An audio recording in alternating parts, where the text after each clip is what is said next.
अस्सलामु अलैकुम वरहमतुल्लाहि वबरकातुहू। मोहतरम भाइयों, बुजुर्गों, दोस्तों, अल्लाह की ज़ात से उम्मीद करता हूँ आप तमाम लोग बखैर होंगे, बाफ़ियत होंगे। देखो, आज का जो हमारा मौजू और उन्वान है वो इतना अहम है। मेरी आप तमाम लोगों से रिक्वेस्ट है, दरख्वास्त है कि आप तमाम लोग आज का जो हमारा मौजू उन्वान है उसको पूरे ध्यान से, तवज्जो के साथ में सुनो। इंशाल्लाह आपको फ़ायदा होगा और मैं उम्मीद करता हूँ मुझे भी फ़ायदा होगा इंशाल्लाह। क्योंकि वजह ये हो रही है, भारत और पाकिस्तान और बांग्लादेश के जैसे मुल्कों में मुसलमानों ने एक नया इस्लाम घड़ा हुआ है। उनका अपना दिल का घड़ा हुआ जो इस्लाम है ना, कुरान में जिसको फरमाया अऊज़ु बिल्लाहि मिनश शैतानिर रजीम अफतुमिनून बिबादिल किताबी व तकफुरून बिबाद, जो इनके पसंद का है वो तो काबिल कबूल है, और जो इनके नफ्स पे गिरा गुजर रहा है तो वो इनके लिए नाकाबिल कबूल है। इसी तरह से इंडिया, पाकिस्तान, बांग्लादेश जैसे मुल्कों का एक प्रॉब्लम ये है, क्योंकि पहले ये तमाम मुमालिक जो है ये हिंदू धर्म के मानने वाले थे, बुत परस्ती थी और बुतों की पूजा है, परस्तिश है। ऐसे ही साधु संतों की सोहबत में रहना है और उनकी जो ताज़ीम है, जो तकरीम है, जो एहतराम है, ये पूरे इलाके के अंदर पाया जाता था। अब क्या हो गया, मुसलमान तो हो गए, लेकिन वो जो दिल के अंदर जो भरी हुई तमाम जो रहबानियत वाली बातें थी वो पूरी तरह से निकली नहीं है।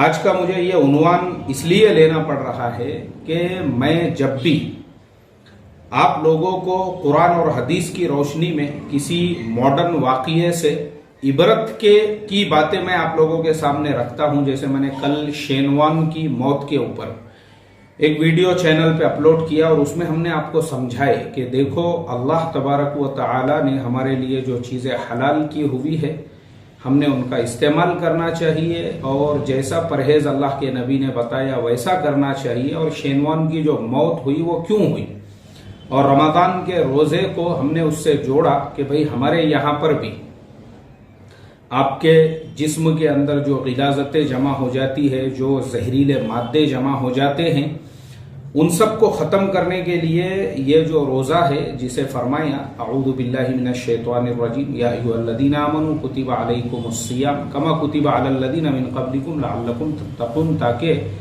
तुम्हारे अंदर तकवा पैदा हो। तो तकवा जिस्मानी रूहानी दोनों एतबार से है कि तुम्हारे जिस्म के अंदर के भी जो जहरीले मादे वगैरह है वो सब रोजे की बरकत से खत्म हो जाए। तुम्हारी बॉडी को हर साल में एक मरतबा फिल्टर करने की जरूरत है। ये निजाम है अल्लाह ताला का। अब मैं देखता हूं कि जब भी मैं ऐसा कोई वीडियो अपलोड करता हूं तो कुछ लोग, जिन्हें ऐसा लगता है कि इस्लाम जो है वो साधु संतों का मजहब है, इस्लाम रहबानियत का मजहब है, इस्लाम में तो ये चीज़ें है ही नहीं कि आप शेनवान के वाक़ये से इबरत हासिल करो या आप किसी और के वाक़ये से इबरत हासिल करो, बल्कि इस्लाम में तो यही है कि फुलानी तस्बीह पढ़ेंगे तो 50 लाख नेकियां मिलेंगी, और फुलाना वजीफा पढ़ेंगे तो 1 करोड़ नेकियां मिलेंगी, और जुमा के दिन और फुलाने दिन जो है फुलाने वक्त में बैठ के ये पढ़ लोगे तो उसके ऊपर जो है तुमको इतने करोड़ नेकियां मिल जाएंगी। कुछ लोगों ने इसी को इस्लाम समझा है, बाकी मामलात के अंदर किसी के पैसे लिए हुए हैं और वो अदा नहीं कर रहे हैं, वो इस्लाम नहीं है उनके नजदीक। बहनों को उनका हक दे देना चाहिए, ये इस्लाम नहीं है उनके नजदीक। किसी का कर्ज है अपने जिम्मे, वो बराबर वक्त पे अदा करना, ये इस्लाम नहीं है उनके नजदीक। मैं आपको बताता हूं, एक साहब से मेरे भी पैसे आने के हैं, तो एक मरतबा जो है फेसबुक के ऊपर मैंने कोई हदीस पोस्ट किया और उसके नीचे जुमा मुबारक लिखा हुआ था बारीक लफ्जों में, वो मुझे भी पता नहीं था। उन्होंने उसके ऊपर मेरे से 2 दिन तक बहस किए कि जुमा मुबारक हराम है, जुमा मुबारक लिखना नाजायज है, जुमा मुबारक।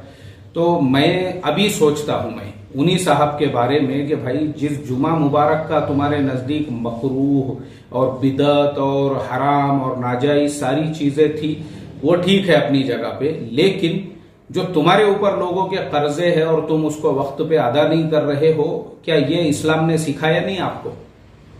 आप किसी मोमिन के साथ में यानी धोखाधड़ी का मामला कर रहे हो, ये तो हराम और नाजायज है। ये तो नस्से कताई से, जुमा के बारे में तो भी कुरान करीम में कहीं पे भी नहीं है जुमा मुबारक के से मुताल्लिक, लेकिन ये जो कर्ज का मामला है इसके बारे में तो पूरी पूरी आयतें और कुरान करीम में पूरी पूरी सूरतें भरी हुई है, एक मोमिन के दूसरे मोमिन पे क्या क्या हुकूक है उसके बारे में, मगर उसका एहसास नहीं है। क्यों नहीं है? क्योंकि उन्होंने इस्लाम सिर्फ इस चीज को समझा, एक पहलू को ले लिया उन्होंने इस्लाम के और दूसरा साइड उन्होंने इस्लाम का छोड़ दिया। ऐसे ही ये जो प्रॉब्लम है हमारे जमाने का, जैसे मैंने कहा कि मैंने शेनवान का वाकया बयान किया तो कुछ लोगों को ऐसा लगता भाई शेनवान की मिसाल हमारे लिए क्यों, शेनवान की मिसाल हमारे लिए क्यों? अरे तुम्हारे लिए इसलिए है भाई क्योंकि हमारे कुरान करीम के अंदर अल्लाह तबारक व तआला ने शैतान की मिसालों से समझाया, ऊंटों की मिसालों से समझाया। अऊज़ु बिल्लाहि मिनश शैतानिर रजीम। अफला यंजुरूना इलल इबिली कैफा खुलिकत व इलस समाई कैफा रुफिअत व इलल जिबाली कैफा नुसिबत व इलल अर्दी कैफा सुतिहत फज़क्किर इन्नमा अंत मुज़क्किर लस्ता अलैहिम बिमुसैतिर। क्या कहा आगे अल्लाह ताला ने? ऊंटों की मिसाल देकर, पहाड़ों की मिसाल देकर, जमीन की मिसाल देके कहा है मोहम्मद सल्लल्लाहु अलैहि वसल्लम समझाओ, लोगों को समझाओ, मोटी मोटी मिसालें देके समझाओ तो लोगों को दीन समझ में आएगा, अल्लाह की वहदानियत समझ में आएगी, अल्लाह की कुदरत समझ में आएगी। मोटी मोटी मिसालें। ऊंट की मिसाल क्यों दी? क्योंकि ऊंट 12 महीने उनकी नजरों के सामने था। मुफस्सिरीन ने लिखा है, हजरत मुफ्ती शफी साहब रहमतुल्लाह अलैह मारिफुल कुरान में बड़ी बेहतरीन तफसीर आपने की है। ऊंटों की मिसाल अल्लाह ताला ने क्यों दी? 12 महीने ऊंट सामने है नजरों के उनके, अरबों के। आसमान की मिसाल क्यों दी? आसमान 12 महीने साथ में सामने है नजरों के। जमीन की मिसाल 12 महीने जमीन उसी जमीन पे चल रही है। ये मिसालें क्यों दी अल्लाह ताला ने? क्यों? इन मिसालों के जरिए से जो है अपनी वहदानियत को, अपनी कुदरत को लोगों को समझाया और अपने नबी से कहा, ए मोहम्मद सल्लल्लाहु अलैहि वसल्लम ऐसी मोटी मोटी मिसालें देके समझाओ लोगों को, और हमने आपको समझाने वाला बनाकर भेजा है। मतलब ये है कि तुम इस्लाम को जो है ना, वो जो क्या नाम था उसका, आइंस्टाइन के जो फॉर्मूले है, फॉर्मूले ऐसे ही नहीं, उसको रॉकेट साइंस बना के मत पेश करो लोगों को। जो मैथ के फॉर्मूले होते ना, आइंस्टाइन के फॉर्मूले, उसका जो ये था, और इसी तरह से बड़े बड़े दुनिया में जो ऐसा डिफिकल्ट करके मत बताओ लोगों को। इस्लाम आसान है। युरीदुल्लाहु बिकुमुल युस्रा वला युरीदु बिकुमुल उस्र, खुद कुरान में फरमाया और हदीस, अद्दीनु युस्रुन, दीन आसान है। यह आसान है, आसान मजहब है। इसको आसान मोटी मोटी मिसालें। शेनवान की मिसाल, शेनवान को हर आदमी पहचानता है, हर नौजवान आज का पहचानता है, तो उसकी मिसाल से हम क्या इबरत हासिल कर सकते हैं। अब उसी वीडियो के नीचे मैंने देखा, उसके नीचे कई डॉक्टर्स के कमेंट्स है जिन लोगों ने मुझे इतनी दिल से दुआएं दी और ऐसे ऐसे अल्फाज उन्होंने कहे हैं कि मुफ्ती साहब, यानी आपका भी हम शुक्रिया भी नहीं अदा कर सकते हैं। अभी हम आपको कैसे बताएं आपके इस वीडियो से हमको कितना फायदा हुआ। क्यों? क्योंकि वो मेडिकल साइंस के लोग हैं। तो जो मिसालें हमने दी है वो लेवल के जो लोग थे उनके समझ में आ गई वो तमाम चीजें। जो साइंस के का इल्म रखने वाले हैं, पढ़े लिखे, आज के हायर एजुकेटेड जो नौजवान हैं, फौरन उनके वो सारी मिसालें समझ में आ गई। अब तुम, मैं समझ गया हूं, एक तो जंगली होंगे, जाहिल होंगे और खाली सुनी सुनाई बातों वाले। इस्लाम पे तुम्हारा अभी तक अमल चल रहा होगा। पैदा हुए जब से किताब खोलने को तो मिली नहीं होंगी तुमको, न तुमको कुरान के तफसीर का इल्म होगा, न कभी तुमने हदीस की सही किताबों को खोलकर पढ़ा होगा। तुम्हारी अब तक की जिंदगी ये मौलाना का बयान, वो फलाने साहब का बयान, वो पीर साहब का बयान, उनका बयान, उनका बयान, उनका बयान। क्योंकि ऐसे ही लोगों को मैंने देखा हूं, कभी इनके साथ किसी मसले में बात भी चली ना तो वो यही मिसालें देते हैं। रफीक भाई ने बयान में ये बोला था, शफीक भाई के बयान में मैंने ऐसा सुना था, गफूर भाई के बयान में मैंने ऐसा सुना, अब्दुल गफूर भाई के बयान में मैंने ऐसा सुना था, अब्दुल करीम भाई के बयान में मैंने ऐसा सुना था। ये सुनी सुनाई बातों, ये इस्लाम में जो है ना, इसकी हैसियत कचरा कुंडी में पड़ा हुआ जो कचरा है ना, उसके अलावा कुछ नहीं है। ये जो सुनी सुनाई बातें हैं इस्लाम में, यहाँ पे हमारे लिए हुज्जत है कुरान करीम और अल्लाह के नबी सल्लल्लाहु अलैहि वसल्लम की हदीस। तो यहां हमको कुरान से समझना पड़ेगा। तो ये ऐसे जो जंगली जाहिल है, इन्होंने उसी इस्लाम को इस्लाम समझा हुआ है जो आपको रहबानियत की तालीम दे। मतलब मैं अगर मुफ्ती अकबर हाशमी लोगों को इस बात की तालीम दूं और मैं भी शुरू कर दूं ना कि देखिए भाई आप ये वजीफा पढ़ लो तो आपके पूरे मसले हल हो जाएंगे, यानी आपकी दुकान का धंधा अच्छा हो जाएगा, कारोबार सेट हो जाएगा और बस छत फूट जाएगी और फिर वहां से जो है सोने के सिक्के बरसना शुरू हो जाएंगे। बस ये वजीफा तुम पढ़ो 40 दिन तक। मैं तुम लोगों को गारंटीड कहता हूं, गारंटीड, यानी मेरा ये जो ऑफिस है, मैं जब यहाँ पे आता हूं उससे पहले अगर रोजाना 200 लोगों की लाइन यहां पर नहीं रही ना तो फिर आपने मुझे बोलना, क्योंकि हमने इसी को इस्लाम समझा हुआ है। अब मैं कौन सा इस्लाम समझाता हूं? मैं ये समझाता हूं कि कारोबार में बेबरकती है तो उसका रीजन क्या है वो तलाश करो, उसमें अल्लाह का कौन सा हुक्म और उसके नबी का तरीका टूट रहा है, तुम बराबर दुकान टाइम पे खोल रहे हो क्या, तुम्हारा माल बेचने का तरीका कैसा है, ग्राहक से बात करने का तरीका कैसा है, तुम्हारे तिजारत में दीन है या नहीं है, ये तलाश करो। तुमने जो लोगों से माल लिया हुआ है सूदी तौर पे और जो तुम्हारा तरीका चेंज करो तो तुम्हारी तिजारत में खुद ब खुद तो मेरा तरीका समझ में नहीं आएगा। बोलेंगे अरे यार ये मौलाना तो कुछ भी बता रहे यार, ये अपने वो फुलाने हजरत अच्छे थे जिन्होंने वजीफा, क्योंकि वजीफे वाले को और हमने, चूंकि हमारी मेंटालिटी बन गई हुई है कि शेनवान की मिसाल अगर दी जाती है, हमको लगता है कि अरे शेनवान की मिसाल क्यों दी गई, क्यों? क्योंकि हमने तो हमारी जिंदगी तो बहलुल मजनून के वाकयात सुनने में हमको ऐसा रतबुल लिसान हो जाते हम। मैं भी अगर यहाँ पे बैठे बैठे बहलुल मजनून का एक आधा वाकया सुनाने लग जाऊं और मैं ये कहूं कि बहलुल मजनून जो है एक मर्तबा रास्ते के किनारे बैठे हुए थे और उन्होंने तरबूज के 2 टुकड़े कर दिए और एक हमारे एक साथी है वो सुनाते थे ये वाकया, बोले मुंडी के अंदर घुसेड़ दिए उन्होंने आधा तरबूज और हजरत जिब्रील अलैहिस्सलातु वस्सलाम तशरीफ लाए और उन्होंने कहा कि बहलूल क्या बात है, आज आप नाराज नजर आ रहे हो, अल्लाह ताला अपने अर्श के ऊपर से ये मंजर देख रहे थे। उन्होंने हमको फौरन हुक्म दिया कि जाओ हमारे वली बहलूल क्यों नाराज है और क्यों जो है वो अपने सर झुकाए बैठे हैं, जाके उनकी नाराजगी मालूम करो। अब मजमा जो है, मजमा अल्लाह रद्बुल लिसान हो गया वो, क्योंकि वो तो बहलुल मजनून को ही नबियों से ऊपर समझते हैं। उन्होंने अंबिया से ऊपर का दर्जा दिया हुआ है ना भाई बहलुल मजनून को।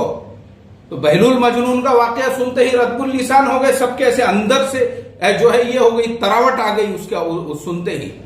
बोले बहलुल मजनून ने फिर अपना सर उठाया अल्लाह, और फिर उन्होंने ये कहा कि जिब्रील हम इसलिए नाराज है कि कल कयामत के दिन लोगों को उठा के जो जहन्नुम में डाला जाएगा, हम ये चाहते हैं अल्लाह ताला हमारा बदन इतना बड़ा कर दे, इतना बड़ा कर दे कि जहन्नुम का जो दरवाजा है वहां पे वो पूरा ढक्कन के जैसा हम फिट हो जाए, ये हमारी ख्वाहिश है। बोले इसलिए हम नाराज हैं। वाह क्या करामत है और क्या वाकयात है और क्या बातें हैं, सुभान अल्लाह।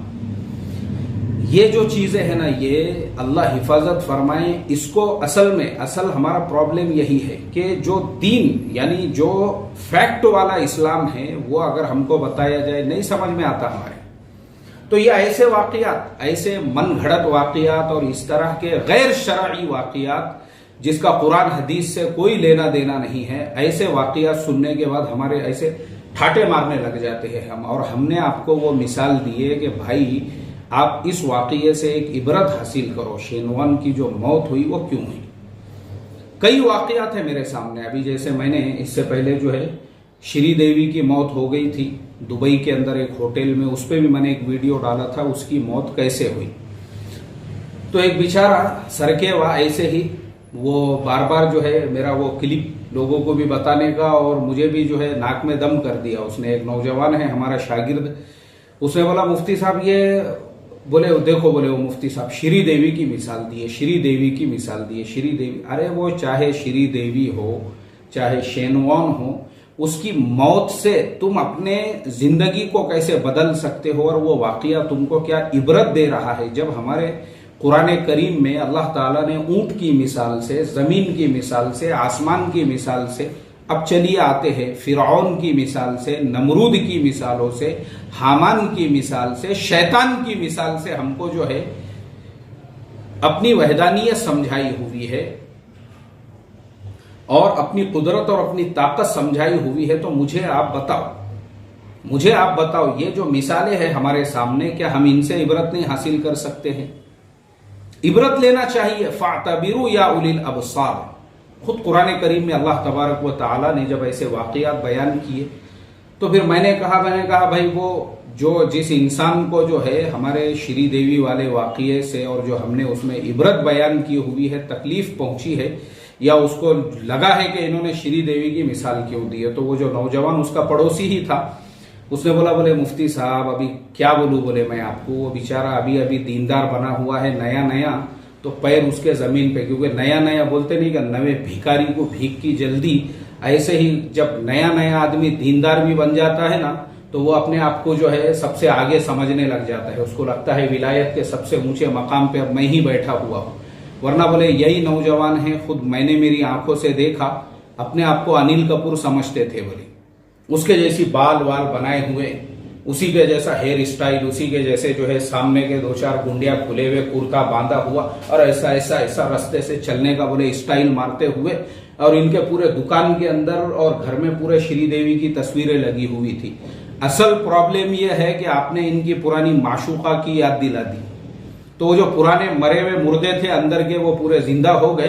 अब इतने भी ज्यादा तकवे वाले हो गए कि उसका नाम लेने को भी जो है इनको ये हो रहा है। प्रॉब्लम ये है, बोले तो ये है हमारा बेसिक जो प्रॉब्लम है वो यही, हम समझते ही नहीं है कि किस मिसाल से जो है हम अपनी जिंदगी को कैसे बदल सकते हैं। जैसे अभी मैंने कल शेनवन की मिसाल देकर समझाया, उसमें यही समझाया हमारे लिए शरीयत नमूना है। अल्लाह के कुरान में जो फरमाया हलाल चीजों को खाओ पियो, और जैसे सहाबा और अल्लाह के नबी वर्जिश करते थे, एक्सरसाइज करते थे और भागदौड़ करते थे और घुड़सवारी करते थे और अल्लाह के रास्ते में सफर करते थे और तबुक का सफर करते थे और लंबे लंबे सफर करते थे, वो हमने करना चाहिए। लेकिन किसी चीज को छोड़ना नहीं चाहिए खाने पीने के लाइन से, वरना ऐसी बीमारियां होंगी। ये हमारे कल के सबक का खुलासा था। तो उसमें से वो इबरत हासिल करना छोड़ के ये है आज के मुसलमान। मैं बता रहा हूं ना आपको, अगर मैं भी इस तरीके से आपको वजीफे बताऊं, वजीफे ये बहुत बड़ा प्रॉब्लम है। मैं इसीलिए देखो, मैं आपको मेरे बारे में भी कुछ बातें बताता हूं। मैं जैसे अभी यूएई का मैंने अकेला सफर किया, इससे पहले भी मैं कहीं पे भी कॉन्फ्रेंस वगैरह में जाता हूं तो अक्सर मर्तबा ऐसा होता है एक आदमी का टिकट मेरे साथ में फ्री होता है, लेकिन मैं नहीं लेकर जाता किसी को, मैं अकेला ही जाता हूं। उसका रीजन क्या है पता है आपको? मैंने ऐसे देड़शाने देखा हुआ हूं, सफर में है और सफर के अंदर जो है प्लेन खड़ा हुआ है और नमाज, हमने फर्ज नमाज अदा की है और भाई प्लेन की तरफ बढ़ रहे हैं। बोले नहीं यार, मेरी जो है ना, मैं अभी पूरी 17 रकात पढ़ के आता हूं, उसके बाद में मैं आता हूं। अब हम जाके बैठ गए प्लेन के अंदर, हमने अपनी जो 2 रकात ईशा की फर्ज थी, 3 रकात वित्र थी, वो अदा किए 5 रकात, और उसके बाद में हम फौरन जाके बैठ गए प्लेन में। अब वो प्लेन रुका हुआ है और ऐलान पे ऐलान हो रहा है फुलाने साहब कहाँ पे है, और पता चल रहा है कि फुलाने साहब ने कसम खाई हुई है मैं मेरी पूरी 17 रकात पढ़ूंगा। उसी के बाद में जो है, वालेकुम अस्सलाम व रहमतुल्लाह अब्दुल रहमान भाई, उसी के बाद में बोले मैं प्लेन के अंदर सवार हूंगा। तो आप मुझे बताओ, वो एक इंसान की वजह से पूरे प्लेन का स्टाफ जो है ना वो डिस्टर्ब हो गया। तो ऐसे जो लोग हैं, अच्छा वो इसको दीन समझ रहा है, वो क्या समझ रहा है, मैं बहुत तकवे वाला, भाई मेरे से बड़ा तकवे वाला तो कोई नहीं है। जबकि शरीयत ने उसको जो है ना, उसको ये मसला ही नहीं मालूम है। अब यहाँ पे मसला आता है मसले का, तुम्हारे तकवे का नहीं आता है। इसको तकवा नहीं कहते हैं, इसको कहते हैं गुलू करना। जब अल्लाह के नबी सल्लल्लाहु अलैहि वसल्लम ने इसके ऊपर अमल किया, तो मुझे आप बताओ, क्या हम नबी सल्लल्लाहु अलैहि वसल्लम से ज्यादा तकवे वाले हैं? जैसे वह हजरत उस्मान इब्न मज़ऊन रजी अल्लाह तआला अन्हु का वाक़या मिलता है हदीसों में कि अल्लाह के नबी सल्लल्लाहु अलैहि वसल्लम ने पूछा कि भाई कौन है वो उस्मान जिसने ये कसम खाई है कि मैं पूरी रात नवाफिल पढ़ूंगा और मैं जो है रोज रोजा रखूंगा। वो बहुत लंबा वाक़या है, मुझे अभी खाली 2 ही उसमें का इतना ही पॉइंट सुनाना है आपको। बोले अल्लाह के नबी मैं ही वो उस्मान हूं। कहा कि तू ही वो उस्मान है जिसने लोगों में ये ऐलान किया है? बोले हाँ अल्लाह के नबी। कहा कि मैं अल्लाह का नबी तुम्हारे सामने मौजूद हूं, मैं तो रात को आराम करता हूं। अरे भाई, मैं नबी तुम्हारे दरमियान में मौजूद हूं, मैं तो रात में सोता हूं और उसके अलावा जो है फिर तहज्जुद में उठकर मैं नमाज पढ़ता हूं, और तुमने कसम खाई कि पूरी रात नफल पढ़ूंगा, मतलब तुम्हारा दर्जा नबी से भी ऊपर हो गया है।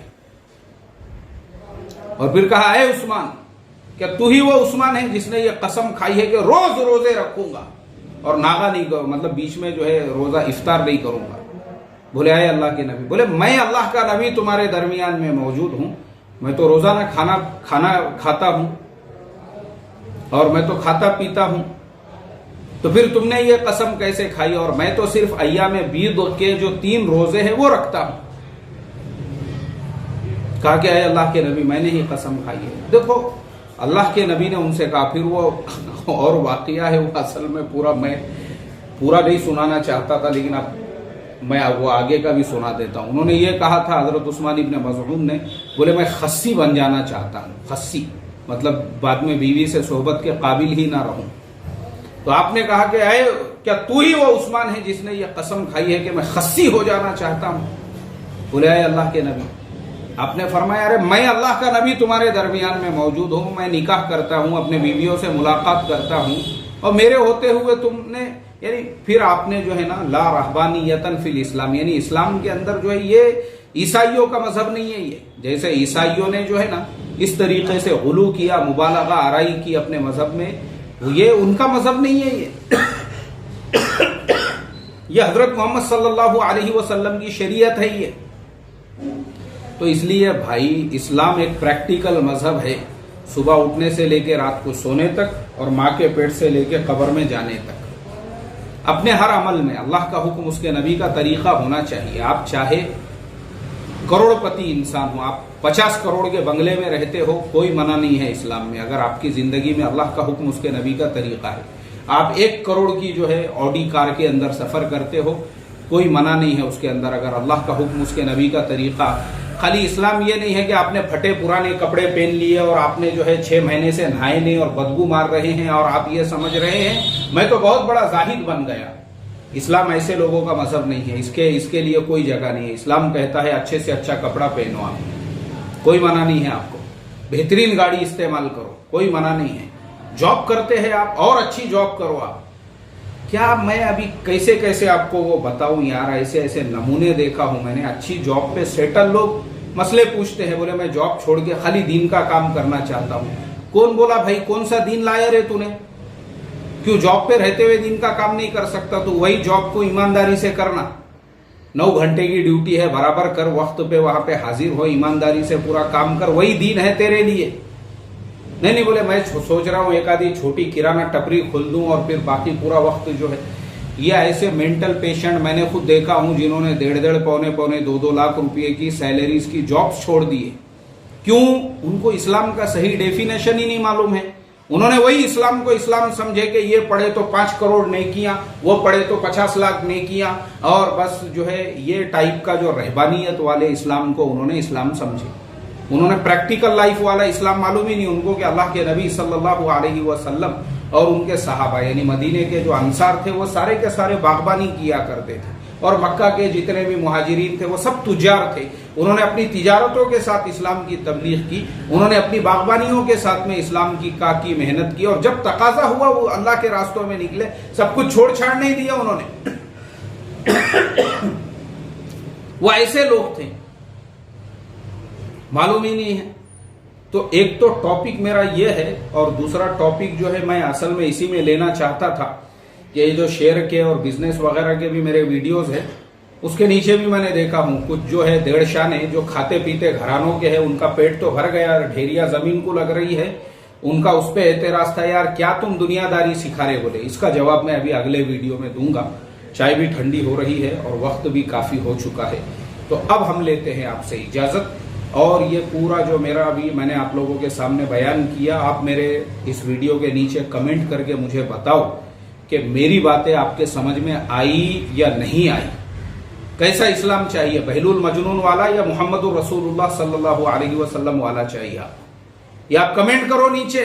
हमारे लिए नमूना हमारे नबी सल्लल्लाहु अलैहि वसल्लम की सीरत है और उनकी सुन्नतें हैं और कुरान है और हदीस है। अल्लाह हम तमाम को अमल की तौफीक अता फरमाए। अस्सलामु अलैकुम व रहमतुल्लाहि व बरकातुहू।